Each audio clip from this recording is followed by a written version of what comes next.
Kemudian Pak, semalam kami coba mencari sebuah data. Saya kan dengar nih bahwa ternyata bunga di BSI lebih tinggi daripada bank konvensional. Nah, kami nggak percaya awalnya. Masa sih perbankan BSI yang harusnya sensitif terhadap hal riba, terhadap bunga-bunga yang itu secara agama juga masih diperdebatkan, tapi kemudian bunganya lebih tinggi. Nah, lalu kemudian kami coba setarakan bunga BSI dengan bank syariah di Malaysia. Ternyata betul Pak, hasilnya jauh. BSI bisa setara 11%, sedangkan di Malaysia 4%. Bahkan dibandingkan dengan BCA, kemudian dengan BNI, dan lain sebagainya yang ada di Indonesia juga masih jauh lebih tinggi. Nah, ini kenapa bisa terjadi Pak? Nah, ini bank syariah harusnya kan dijalankan berdasarkan prinsip-prinsip syariah, tapi kok justru jauh lebih besar daripada bank konvensional. Itu aja dari kami. Matur nuwun. Assalamualaikum warahmatullahi wabarakatuh. Pertanyaan dari Pak Mufti, bagaimana pricing di bank syariah? Tentu saja kami dengan pertumbuhan di pembiayaan di bank syariah yang tumbuh 17%, 16% ini, pricing tentu sangat kompetitif.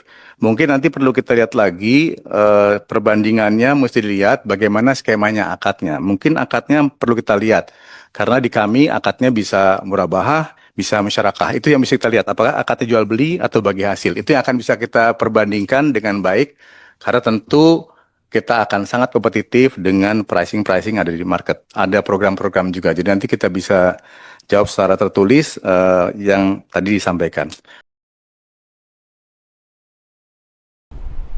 Itu di bank syariah itu apa betul-betul sudah murni nggak ada ribanya, bersih dari riba?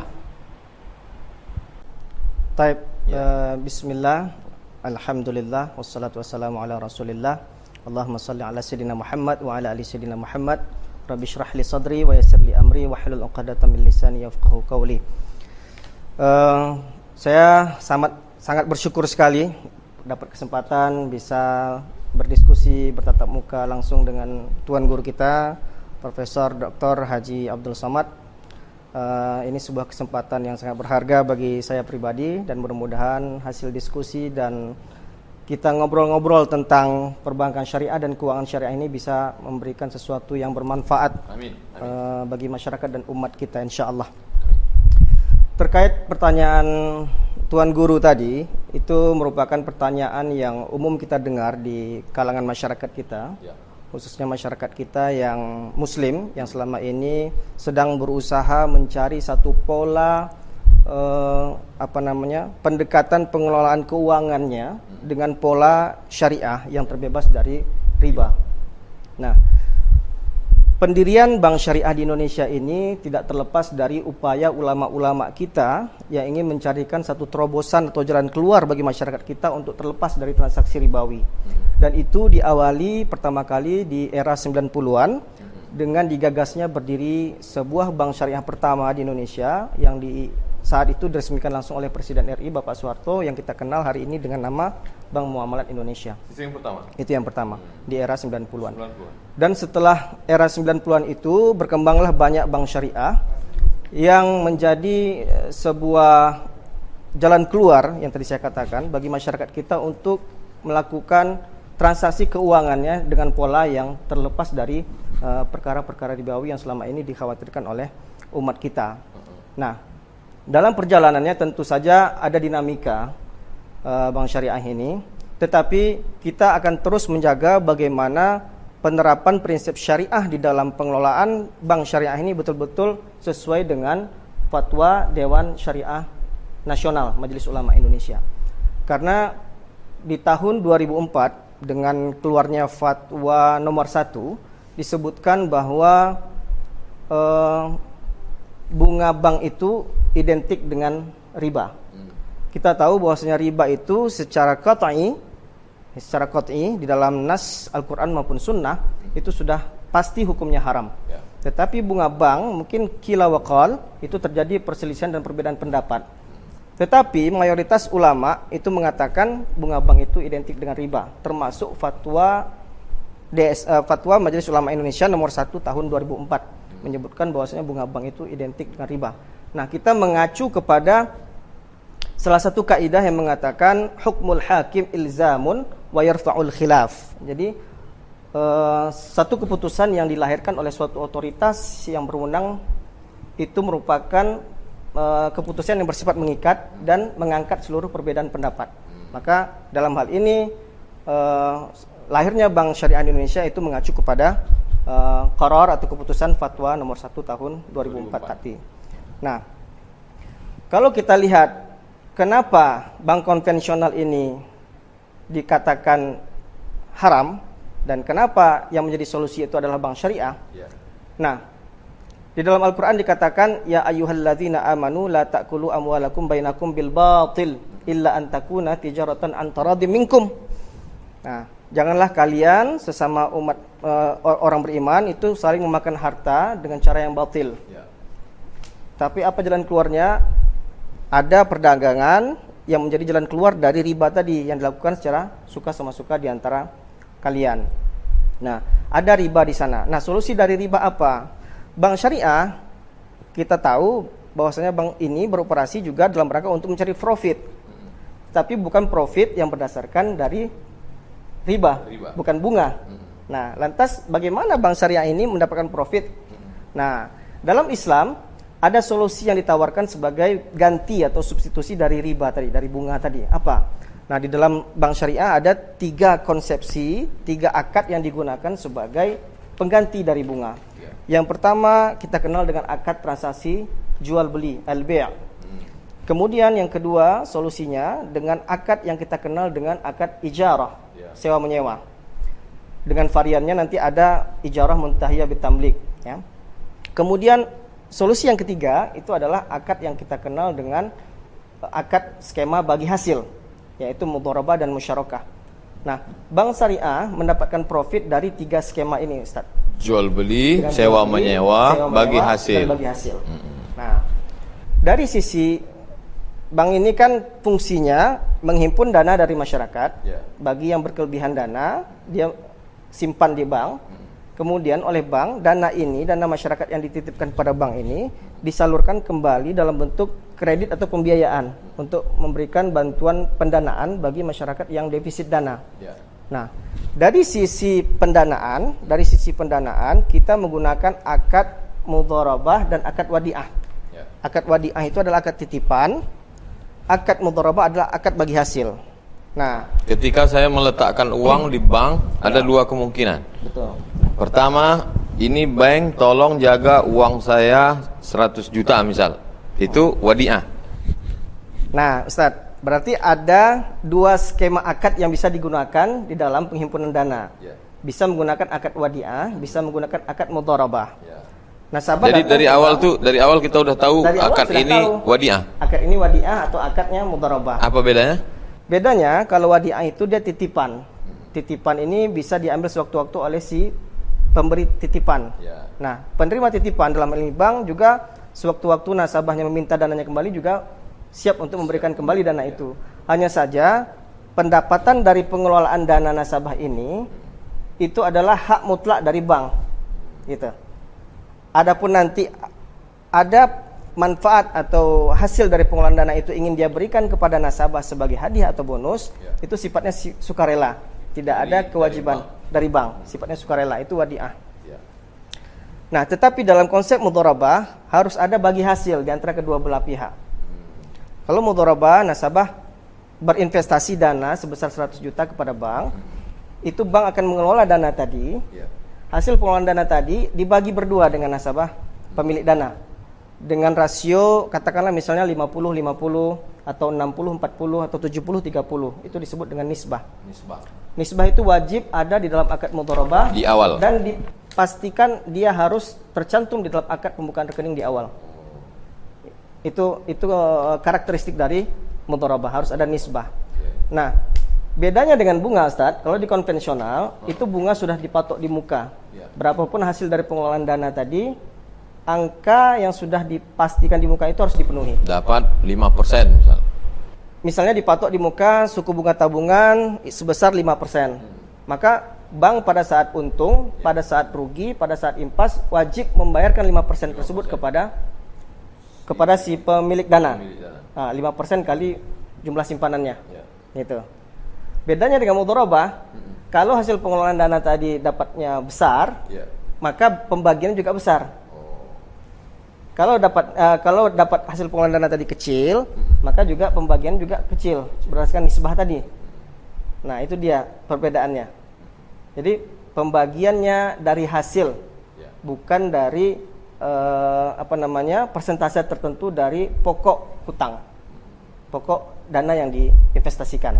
Nah, Jadi, itu ada 2 skema, Ustaz. jadi dengan ini bank syariah bisa bebas dari riba. Dengan 2 skema akad itu, kita bisa katakan bahwasanya bank syariah ini berjalan sesuai dengan fatwa Dewan Syariah Nasional, Majelis Ulama Indonesia, yang mengatur bahwasanya akad pembukaan rekening atau penitipan dana masyarakat ke bank syariah menggunakan akad wadiah atau akad mudharabah, bukan akad peminjaman uang Ya.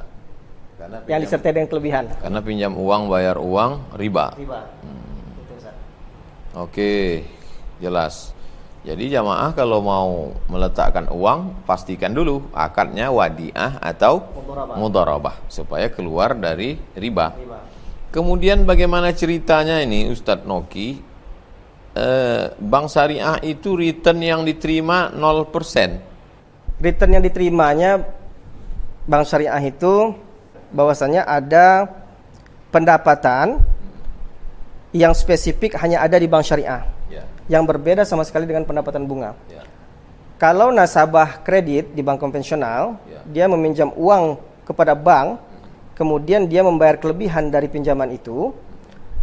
Kelebihan itulah yang menjadi pendapatan bunga bagi bank konvensional. Nah, tadi saya katakan ada solusi dari pendapatan bunga, yaitu 3 pendapatan dari 3 transaksi tadi. Jual beli, sewa menyewa, bagi hasil. Kalau akad penyaluran pembiayaannya tadi akadnya adalah jual beli, maka pendapatan yang didapatkan oleh bank syariah adalah pendapatan keuntungan dari jual beli, profit dari jual beli atau margin dari murabahah. Kalau akad yang diberikannya itu adalah akad ijarah, akad sewa, katakanlah nasabah mungkin dia nyewa ruko atau rental mobil di bank syariah, maka bank syariah sebagai pemberi sewa itu mendapatkan keuntungan berupa ujroh, bukan bunga, ujroh dari akad ijarah. Nah, apabila bank syariah bermudharabah dengan nasabah pembiayaan, maka bank syariah mendapatkan pendapatan berupa bagi hasil dari syirkah, dari kongsi dari kongsi yang mereka lakukan. Jadi bukan bunga. Jadi pendapatannya berupa pendapatan margin jual beli, pendapatan ujroh dari ijarah, dan pendapatan bagi hasil dari kerjasama atau kongsi. Jadi bagi orang yang tidak mengerti, karena dia lihat ada hasil uang, maka di bank konvensional juga dapat hasil uang, di bank syariah juga uang. Uang sama uang berarti kan riba. Itulah perlunya kita mengerti uang ini diperoleh karena akadnya jual beli. Dan ketika kita jual beli, kita beli semangka dari orang kampung 10.000. Sampai di kota kita jual 15. Kita dapat uang 5.000 untung. Dan dulu juga orang jahiliyah dulu juga kata mereka, jual beli sama aja dengan riba. Baru turun ayat wa ahallallahul bai'a wa harrama riba. Kamu menyangka sama, tapi tidak. Kalau riba ini uang dengan uang. Ya. Jadi akadnya harus jelas di awal, Ustaz. Bukan akad peminjaman uang. Nasabah datang ke bank syariah itu kita perlu tahu dulu apa kebutuhannya. Kalau kebutuhannya misalnya untuk pembelian rumah, pembelian kendaraan atau renovasi rumah, kita berikan akad yang sesuai. Jadi ketika saya datang ke bank, saya mau minjam uang 100 juta. Itu bank langsung ngasih atau nanya dulu? Tanya dulu, Ustaz. Ini peruntukannya, ibu perlu dana 100 juta dalam rangka apa? Kalau saya katakan saya mau renovasi rumah, berarti kita carikan akad yang tepat untuk kebutuhan renovasi rumah. Yang ibu perlukan dalam renovasi rumah itu apa? Otomatis untuk pembelian barang-barang material bangunan. Bank nanti bertindak sebagai penjual, tetapi penjualnya bisa ada 2 pilihan. Bisa dengan cara langsung, bisa dengan cara wakalah. Mewakilkan. Jadi bank melakukan pembiayaan murabahah bil wakalah dengan nasabah. Artinya bank memberikan kuasa kepada nasabah untuk melakukan pembelian barang bahan-bahan mewakili bank atas nama bank. Gitu. Jadi barang itu nanti milik bank. Jadi seolah-olah seolah-olah bank ini punya semen, punya batu bata, punya pasir, punya kerikil. Ya, dengan akad wakalah tadi. Wakalah. Dengan wakalah tadi. Nah, kemudian setelah wakalah nanti baru kita akad murabahah. Barang-barang yang sudah dibeli atas nama bank tadi oleh nasabah itu dimurabahahkan kembali kepada nasabah. Jadi bahan-bahan material kita beli dengan seharga 100 juta dengan cara wakalah. Kemudian kita jual kembali kepada nasabah secara murabahah 120 juta. Yang 20 itu Yang untung. 20 untung dari jual beli. Untung dari jual beli. Bahan-bahan material bangunan, bukan peminjaman uang. Bukan untung kalau rentenir pinjam 100 juta, kau bayar 120 rentenir. Ya, begitu skemanya Ustaz. Bisa secara langsung juga, misalnya kita kerjasama dengan developer, kita beli rumah dari developer seharga 100, langsung kita bayarkan ke developernya seharga rumah 100 juta. Bank membeli rumah cash. Cash dari developer, kemudian harga rumah 100 tadi kita jual kepada nasabah yang butuh rumah seharga 120 juta. Baru si nasabah mencicil. Baru nasabah mencicil 120 juta tadi sesuai dengan jangka waktunya. Itu yang direct langsung gitu. Kita transfer langsung ke rekening developernya. Jelas Ustaz, sangat jelas. Yang selama ini samar-samar, pinjam 100, bayar 120, riba juga itu. Ya, kuncinya itu di akad. di akad. Kuncinya di akad. Ya. Betul, di Islam itu bedanya kan di akad. Betul. Jangankan dalam jual beli, dalam pernikahan berbedanya itu kan di akad itu. Mazbut. Betul. Kemudian arah penyaluran pembiayaan, Ustadz. Itu di mana letak bedanya bank syariah dengan konvensional? Arah uang ini apa dikontrol, apa saya pinjam 100 juta, terserahlah mau kamu buat apa, itu gimana? Nggak boleh Ustaz, bank syariah ini nggak boleh terserah-terserah. Bank syariah ini ada sebuah lembaga yang kita sebut dengan Dewan Pengawas Syariah.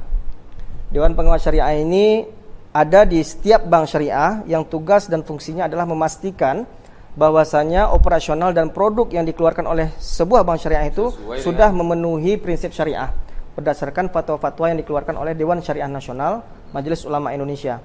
Jadi DPS yang ada di bank syariah ini itu merupakan perpanjangan tangan dari Dewan Syariah Nasional yang ada di pusat. Nah, dialah yang memastikan penerapan prinsip syariah tadi. Nah, di bank syariah itu ada rambu-rambu, ada aturan-aturan yang tidak boleh dilanggar. Contoh misalnya kita menerima penghimpunan dana dari masyarakat untuk kita salurkan kembali kepada masyarakat yang memerlukan dana, itu tidak secara serampangan kita berikan begitu saja. Ada koridor, ada kaidah-kaidah syar'i. Antara lain kita tidak boleh membiayai produk ataupun sektor ekonomi yang bertentangan dengan prinsip syariah. Berarti betul-betul diteliti untuk buat apa, bisnis apa. Betul. DPS berkewajiban memantau itu, memastikan itu. Dia secara berkala, setiap 6 bulan sekali dia akan mengawasi, turun ke cabang-cabang operasional. Jadi di situ letak amar ma'ruf nahi mungkarnya. Betul. Kalau ini mungkar nih, nggak boleh nih, ini haram. Harus stop. Pendapatannya kalau begini nggak boleh diakui sebagai pendapatan bank syariah. Nah, begitu Ustaz. Jadi ada DPS yang memastikan itu. Jadi masyarakat tidak perlu ragu, tidak perlu khawatir dengan bank syariah. Kita nggak boleh membiayai, katakanlah misalnya pabrik bir, nggak boleh bank syariah. Kita membiayai misalnya ternak buaya misalnya, atau ternak ular misalnya, nggak boleh Bu ya. Jadi itulah yang menjadi tugas dan peran daripada DPS. Di situ peran agama, akhlak ya, akhlak, moral, Islamic morality. Kalau saya pinjam uang nih Ustaz, ceritanya dari tadi saya pinjam uang, nampaknya memang mau minjam betul. Saya pinjam uang, terus ketika saya terlambat bayar, kena denda. Itu kan denda itu riba Ustaz. Taib. Masalah denda atau ta'zir di dalam fatwa Dewan Syariah Nasional diatur. Istilahnya ta'zir. Ya. Ta'zir ini dalam konteks fatwa Dewan Syariah Nasional itu dalam rangka untuk mendisiplinkan nasabah Ustaz. Ta'zir ini kita punishment. Kita berikan kepada nasabah yang pada dasarnya dia mampu tapi melakukan penundaan pembayaran kewajiban. Ini perlu kita terapkan untuk mendisiplinkan nasabah. Karena ada juga beberapa karakter nasabah ini yang memang dia suka cuai dan abai dengan kewajiban. Padahal dia mampu, lengah ya. Di dalam hadis kan dikatakan matlul ghani zulm.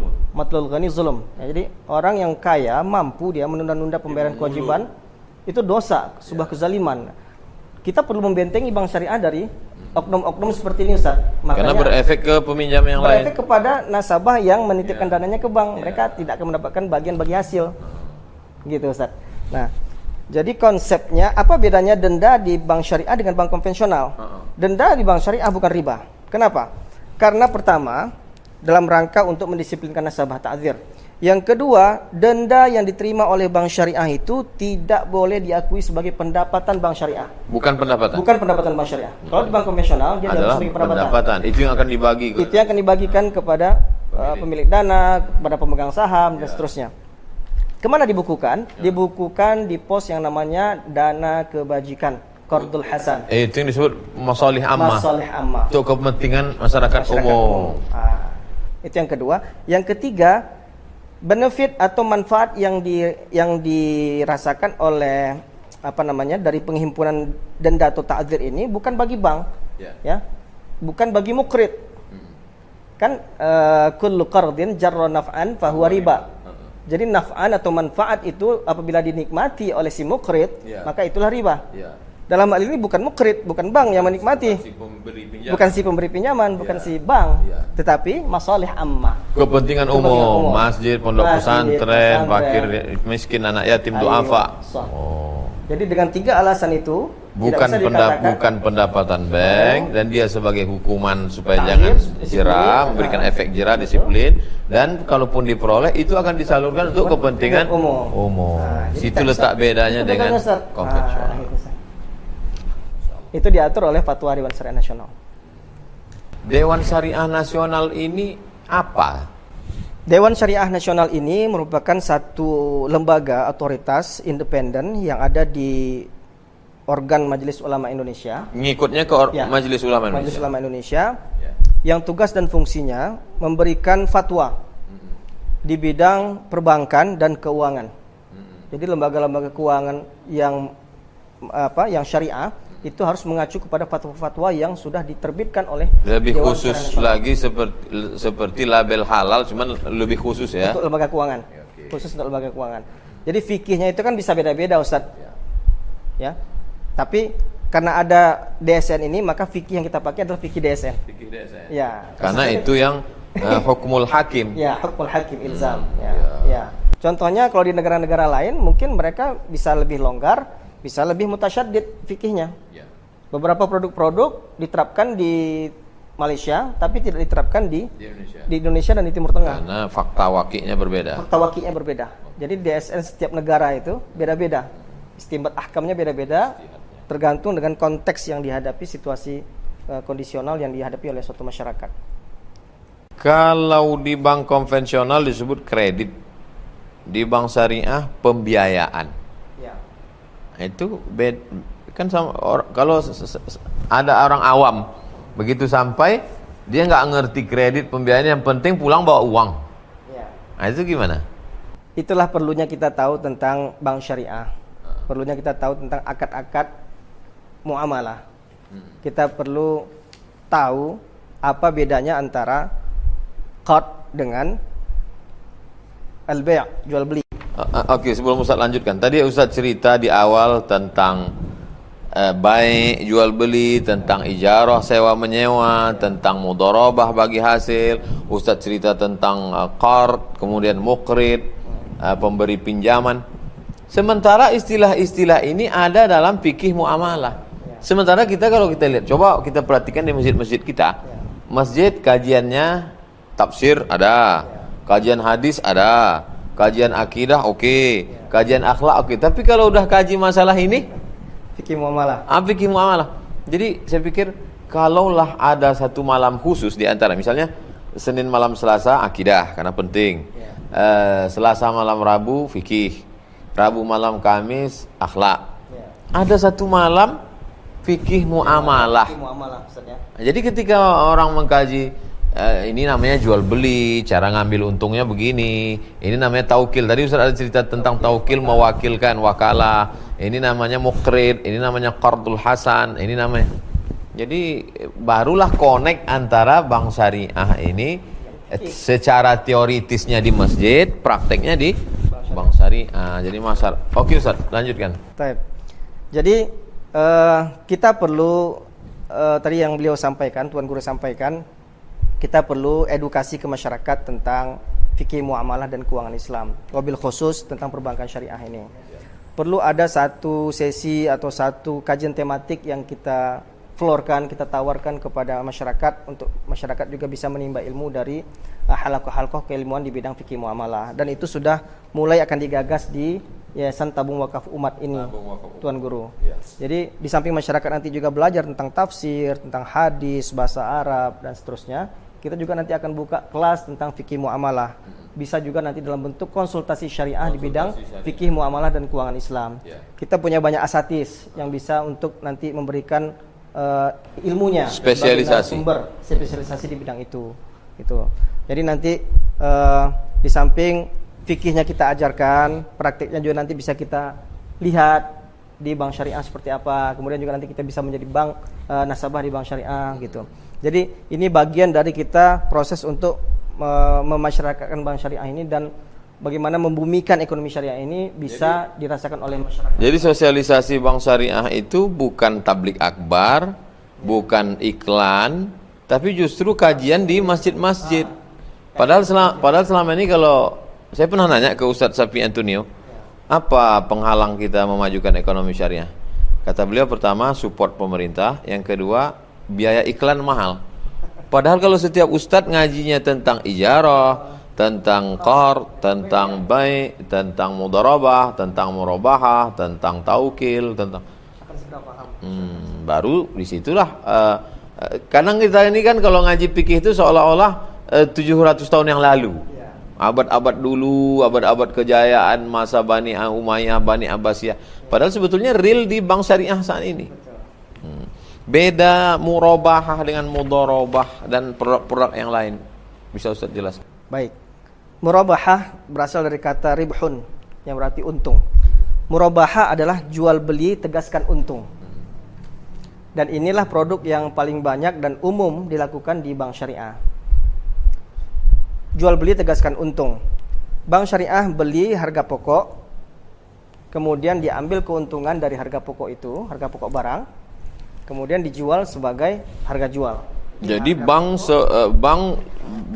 bahasa kasarnya bahasa ini bank jualan ya. Bank jualan, bank dagang sebenarnya. Dagang. Bank berdagang, sebagaimana Rasulullah juga berdagang, bank syariah juga berdagang. Ya. Misalnya saya mau beli mobil, uang cash nggak ada. Saya datang ke bank. Kemudian Ustadz Noki sebagai praktisi yang ada di situ nanya, ini untuk apa uangnya? Walaupun kita kenal, walaupun junior yang datang nggak bisa langsung kasih duit, nggak ya? Tetap ini untuk apa? Lalu saya katakan ini untuk beli mobil. Lalu kemudian bank ngasih. Bank nanti kita akan sampaikan kalau kebutuhannya untuk pembelian barang, misalnya mobil, maka kita gunakan akad jual beli, akad murabahah. Mobil yang akan Bapak beli di mana? Kalau mobilnya baru di dealer, dealernya mana? Nah, nanti kalau kita ada kerjasama dengan dealer itu, nanti kita tinggal terbitkan delivery order namanya. Nah, nanti kita lakukan transaksi dengan dealer. Bank langsung transaksi dengan dealer. Dia udah beli cash. Ya, beli cash. Nanti kita transfer dananya ke ke dealer bersangkutan. Katakanlah seharga 100 juta. Nah, kemudian mobil tadi 200 lah, agak mahal dikit. agak mahal sedikit, agak berkelas. Oke, ya. 200 juta. Ya. Jadi dengan harga pokok 200 juta tadi, ditambah keuntungan bank katakanlah misalnya 20 juta, maka kita jual secara murabahah, secara cicilan. Ya. Tadi saya katakan jual beli tegaskan untung. Nah, jual beli harga pokoknya 200, untungnya berapa? 20. Berarti harga jualnya 220 juta, dibayar secara cicilan kepada nasabah. Kita murabahkan kepada nasabah. Nanti nasabahnya nyicil ke bank. Nah, nanti kita terbitkan delivery order, surat ini dibawa oleh yang bersangkutan ke dealer untuk mengambil mobilnya. Nah, gitu Ustaz. Jadi itu yang perlu dipahami oleh masyarakat gitu. Jadi kembali kecerdasan masyarakat. Masyarakatnya cerdas, ngerti, paham, ngaji ya. Kalau ngaji insya Allah selesai. Ada tadi lagi murabahah bitaukil, murabahah dengan cara taukil. Kalau misalnya mobilnya bukan mobil baru, mobil second misalnya. Mobil second yang punya misalnya si Fulan, Bapak Fulan.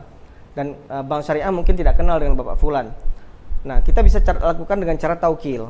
Jadi murabahah bitaukil. Kita berikan berapa harga pokok mobil, misalnya 200 juta tadi, kita berikan taukil dulu kepada nasabah untuk membeli barang itu.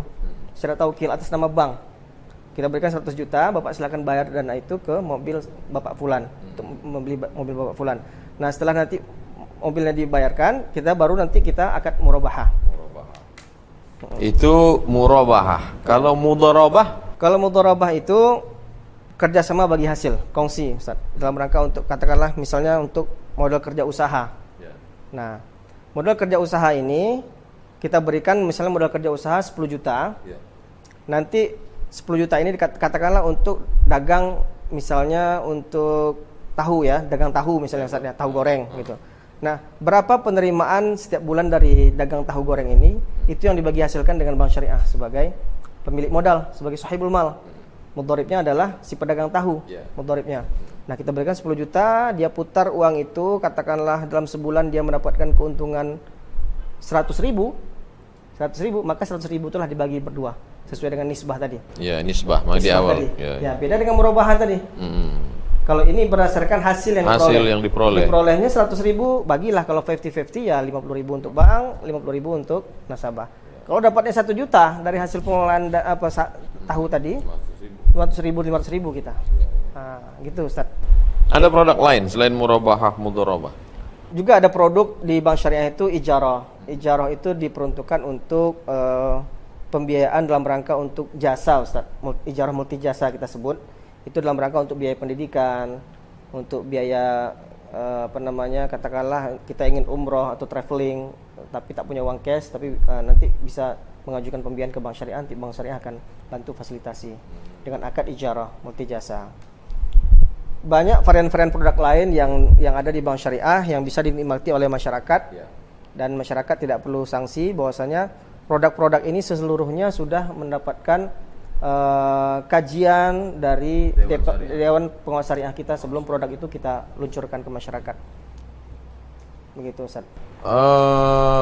Berapa persen sekarang minat umat Islam Indonesia terhadap bank syariah?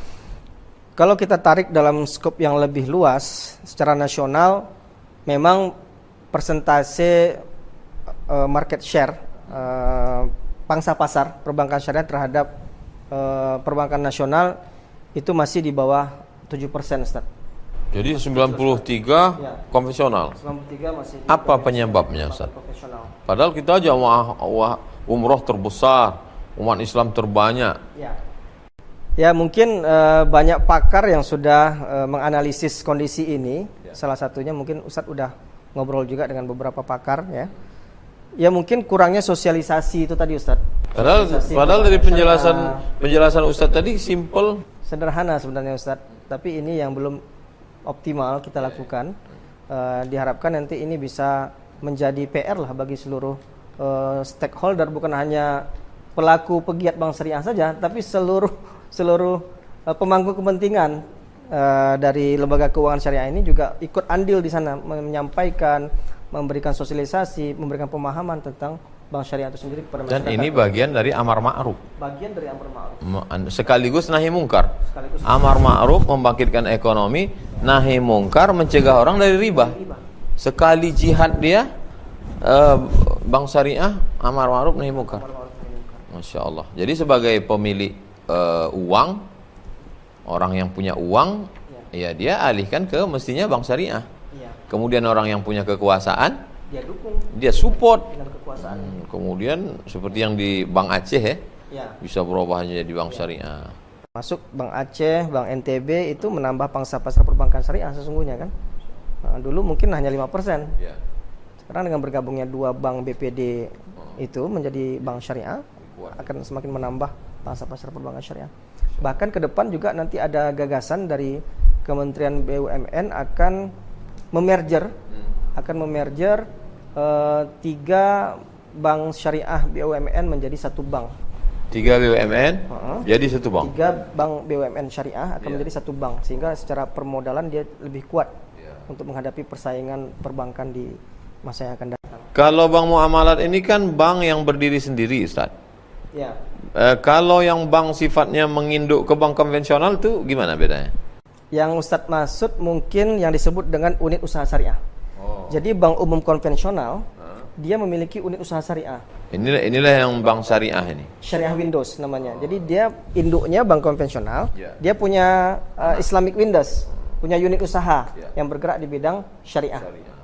Nah, ini Itu ada batas berapa tahun dia boleh? itu sampai terakhir menurut Undang-Undang 21 2008 itu batas akhirnya 15 tahun sejak diundangkan. Diundangkan 2008 berarti selambat-lambatnya 2023. UUS yang dimiliki oleh bank konvensional ini nggak ada lagi besok. Nggak ada lagi. Nggak ada lagi. Dia sudah berdiri sendiri. Harus sudah berdiri sendiri. Bisa dengan cara spin off, bisa dengan cara lain, metode lain. Terus namanya gimana?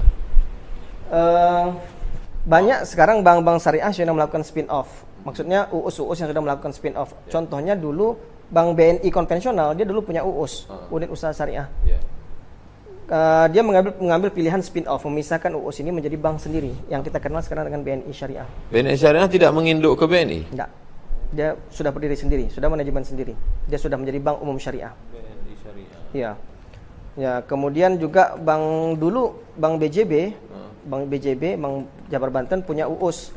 UUS-nya ini dia spin off-kan, sudah menjadi bank umum syariah tersendiri. Tapi nama lamanya tetap dibawa ya? Ya, sekarang ketika dia sudah menjadi bank syariah, BUS, dia menjadi BJBS namanya. BJBS.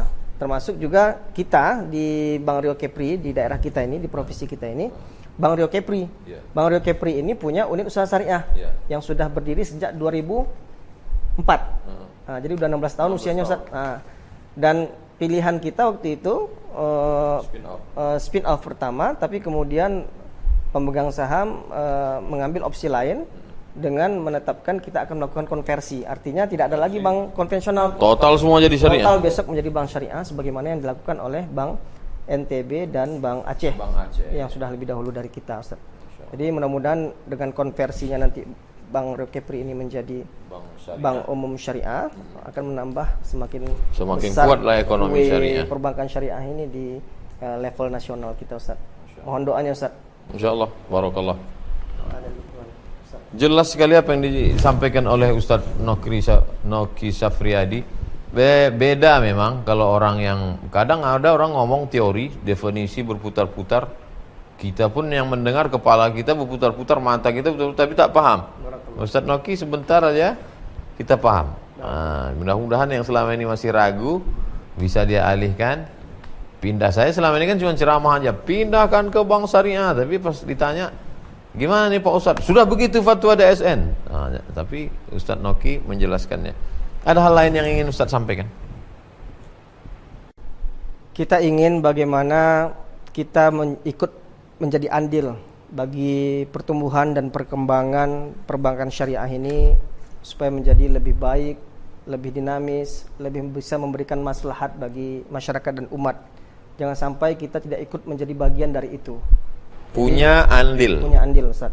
Jangan sampai kita berpangku tangan hanya menjadi penonton, melihat sementara kita melihat sesuai dengan kemampuan masing-masing. Dengan kemampuan masing-masing. Yang akademisinya, yang ustaznya, yang praktisinya, yang pegiatnya. Mudah-mudahan ini menjadi amal jariah kita semuanya di sisi Allah. Meringankan hisab kita, memperberat timbangan kita di Selama ini orang memahami amal jariah itu sudah wakaf Quran, wakaf tanah. Padahal dengan dia berkontribusi pada bank syariah ini, mati dia, orang menghidupkan bank syariah sampai hari kiamat, amal jariah. Paling tidak menjadi nasabah di bank syariah, menabung di bank syariah itu sudah memberikan andil bagi pengembangan dan pertumbuhan bank syariah di Indonesia, Ustaz. Mudah-mudahan Ustaz, dengan dukungan kita semua, masa depan bank syariah di Indonesia ini semakin cerah dan memberikan maslahat bagi umat. Insyaallah. Tuh, jamaah pahami baik-baik. Yang lo tak paham juga ulang dari awal, dengar 2-3 kali. Karena saya pun tadi saya tanya lagi beberapa kali supaya saya paham, supaya saya ngerti apa yang saya bicarakan ini. Dan ini di-upload di channel Tabung Wakaf Umat. Jadi kalau jamaah ngulang-ngulang video itu sebetulnya dia sedang berwakaf untuk Tabung Wakaf Umat. Karena semua ceramah, dialog kita yang ada di Tabung Wakaf Umat itu mengalir untuk Yayasan Tabung Wakaf Umat. Luar biasa dialog kita dengan Ustadz Al-Mukarram Haji Noki Safriyadi. Closing statement dari Ustadz. Kita berharap apa yang kita lakukan, apa yang kita ikhtiarkan, apa yang kita cita-citakan bagi kemajuan dan bagi pengembangan ekonomi syariah di Indonesia ini bisa diridhoi oleh Allah Subhanahu wa taala dan menjadi amal kebaikan bagi kita semua. Allah mudah-mudahan ridho dengan apa yang kita ikhtiarkan. Amin. Kita bukan hanya hidup untuk di dunia ini saja. Kalau kita mencari harta, mencari yang sifatnya duniawi, materi, tidak akan ada akhirnya. Ya, ibarat minum air laut, tidak akan pernah puas, tidak akan pernah kenyang. Tapi kalau kita niatkan segala yang kita ikhtiarkan, segala yang kita upayakan, segala yang kita cita-citakan hanya untuk Allah Subhanahu wa taala, termasuk mengembangkan ekonomi dan keuangan syariah ini, mudah-mudahan akan mendatangkan pahala di sisi Allah, akan menerangi kubur kita, akan meringankan hisab kita, akan memperberat timbangan kita kelak di yaumil mahsyar di sisi Allah Subhanahu wa taala. Barangkali demikian, Ustaz. Ana bil khusus berterima kasih sekali atas kesempatan dan waktu bisa berdialog, bertatap muka, berdiskusi dengan Al-Mukarram Tuan Guru yang kita muliakan. Mudah-mudahan pada lain kesempatan kita bisa berdiskusi kembali Ustaz dengan tema ekonomi dan keuangan syariah ini yang lebih dinamis lagi, Insyaallah. yang lebih dalam lagi Ustaz. Amin. Mudah-mudahan Allah berikan kesempatan dan waktu. Amin. Barangkali terima kasih. Demikian. Ya. Assalamualaikum warahmatullahi wabarakatuh. Waalaikumsalam warahmatullahi wabarakatuh. Jamaah dimanapun berada, demikian tadi dialog kita seputar Bank Syariah, Perbankan Islam dengan Al-Mukarram Ustadz Haji Noki Syafriadi. Yayasan Tabung Wakaf Umat membuka konsultasi. Ada konsultasi masalah akidah, konsultasi masalah bahasa Arab, konsultasi salah satunya spesialisasi bidang ekonomi syariah. Itu bersama Al-Mukarram Ustadz Haji Noki Syafriadi. Jadi ke depan pertanyaan-pertanyaan yang dikirimkan jamaah yang langsung ataupun yang dikirimkan melalui handphone, WhatsApp, kita akan buatkan dialognya, videonya. Jangan lupa tonton terus di channel Tabung Wakaf Umat. Berkah selalu. Terima kasih. Kita tutup dengan baca doa kafaratul majlis. Subhanakallahumma wabihamdika asyhadu an la ilaha illa anta astaghfiruka wa atubu ilaik. Wassalamualaikum warahmatullahi wabarakatuh. Waalaikumsalam warahmatullahi wabarakatuh. Syukran. Syukran. Jazakumullah.